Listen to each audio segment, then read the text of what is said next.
Now, real JRPG fans have a special place in their hearts for Tales of Vesperia. That same team is behind Scarlet Nexus. Here to tell us more about it are Kaita Izuka and Kenji Anabuki. Gentlemen, welcome. Let's jump right in. How would you explain Scarlet Nexus?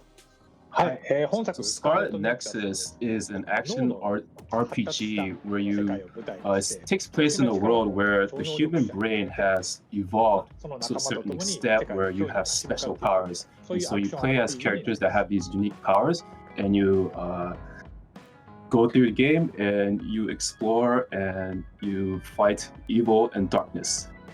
Excellent. Okay, so what we're seeing here is a lot more chill than what we've seen in some of those trailers that have come out here. Can you tell me where this is and what you can do here? So this place, we say like a hideout. It's like a hub for where all the characters in this game hang out. Seems like a nice place to hang out. I love it. So while we're looking at this gameplay, talk to me about the gifting feature. How are players going to use that feature? So gifts is something that you can sort of send to your allies, your NPC characters in this game, and this is going to increase what is called a bond. It's sort of a like a friendship. It's bond with those characters, and by increasing this bond with those characters, it powers up the powers that you can actually borrow from those characters. Nice.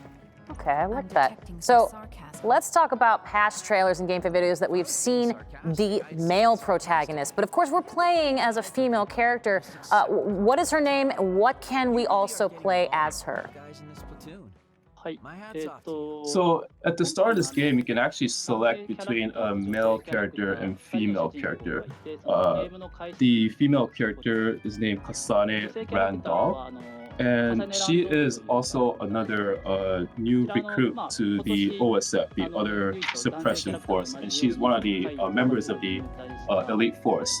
She like the main male character, has a similar telekinesis abilities, but it differs in sort of the characteristics from the male character, so that's something to look out for. Awesome. Yeah, I know a lot of people got very excited when Kasane was showcased at the Tokyo Game Show release, so that was really awesome. But let's talk about the art direction and style here, because I'm looking at these streets. They've got this sort of modern but also somewhat retro feel. I'm curious what inspired this art direction and style. So our art direction and the inspiration for this sort of setting and environment is sort of this near futuristic urban setting of 90s Japan. So it's going back to the sort of 1990s atmosphere, and the intent was for the player to have a sort of nostalgic feel when they're playing this game, but also added some new sort of unseen elements to give sort of distinction from other game environments you see in other video games. Definitely, it is definitely unique to be sure. We're seeing combat now on our screens here. Can you tell us how that combat works? So there's two major elements to the battle system. One is this superpowers that you see for is the telekinesis system, and this is more sort of a long-range attack, and it's also combined with melee attacks using weapons. So you can see through the gameplay that utilizes those two things kind of fluidly. And the second element of this game combat system is what's called a SAS system, in which you can borrow the powers, the telekinetic powers from your allies, and so you can adapt the powers that you use depending on the enemies that you're facing. So those are the two major elements of combat. Well, and this combat looks incredible, and fluid is definitely the word. Let's talk about Kasane and her powers. Where do they come from, and what did they let her do? We're seeing some of it right now.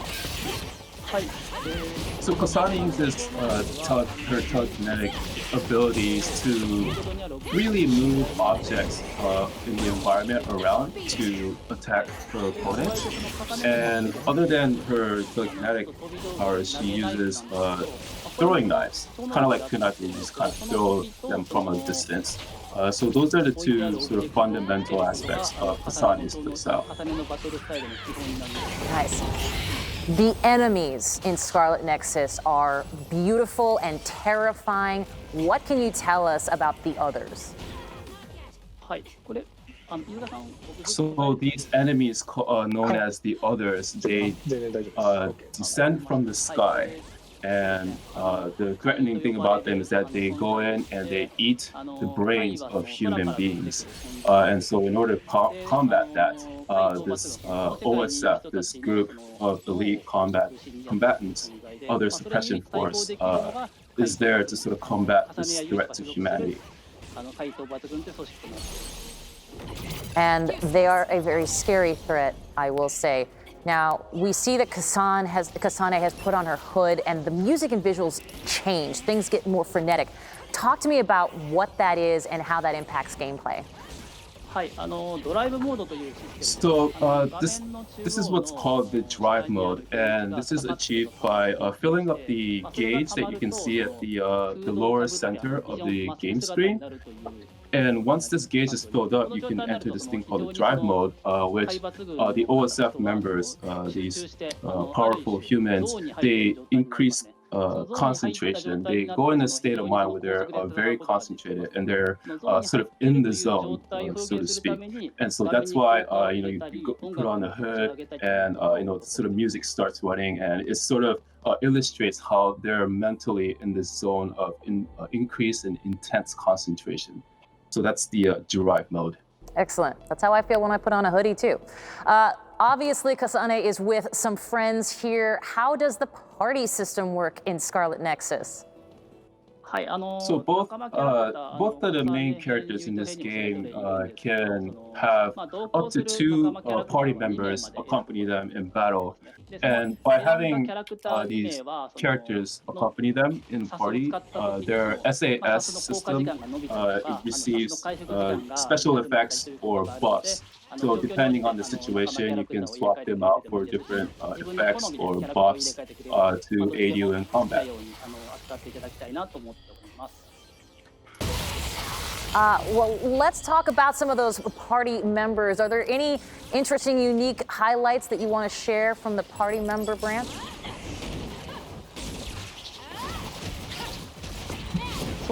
Yeah, so as you can see in the B-roll, you can use many different types of powers. You can inherit a variety of different powers from your party members. For example, there's a thing called hypervelocity, where time literally slows down around you and you move in this hyper speed to sort of devastate your opponents. There's another example where you can use invisibility to sort of go undetected from the enemies and use very heavy charged attacks to basically wipe out your enemies in one hit. And so there's a lot that you can choose from depending on different situations, so that's something to really look forward to. Excellent. Well, I know that the brain map is something that's really important to the core of this game. What is it and what does it do? So the brain map is essentially a skill tree where you can sort of develop and expand the brain functionalities and brain waves of these characters. So as you progress through this brain map, you can unlock different skills or enhance existing telekinetic skills to sort of improve your advantages in the battlefield. Nice. Excellent. Okay, so one thing we did see Kasane do earlier was walk through police lines, and I'm curious about these virtual elements within the city. Why are they important, and what is it that you're excited for fans to witness with these? まさに本作の Yeah, so 基調 what となっ you てる世界 just saw there, since if you sort of recap back to the world setting of this game, the humans have evolved their brains to a certain point that they can sort of pick up 角に a 入って lot of information that's not さっきの立ち入り禁止のライン readily とかも visible to the 実際に naked eye. テーマが So 流れてるわけ the police line you まあそう saw いう there ふう is に見えて something that 独自 is の世 this 界 sort of まあもう virtual information that they can just pick まあそ up ういう on the 世界の spot 表 as 現 they っていうのも go. 今回 And 楽しんでいただ so けたらなと that's what's going on there. So yeah, players can look forward to these sort of unique aspects and how their enhanced, evolved brains interact with the game environment. Well, they can look forward to a number of unique aspects for this game. We're unfortunately run out of time here, but I want to say thank you both for your time. I look forward to seeing more of Scarlet Nexus, and I know all of our fans do as well in the future. Thank you once again.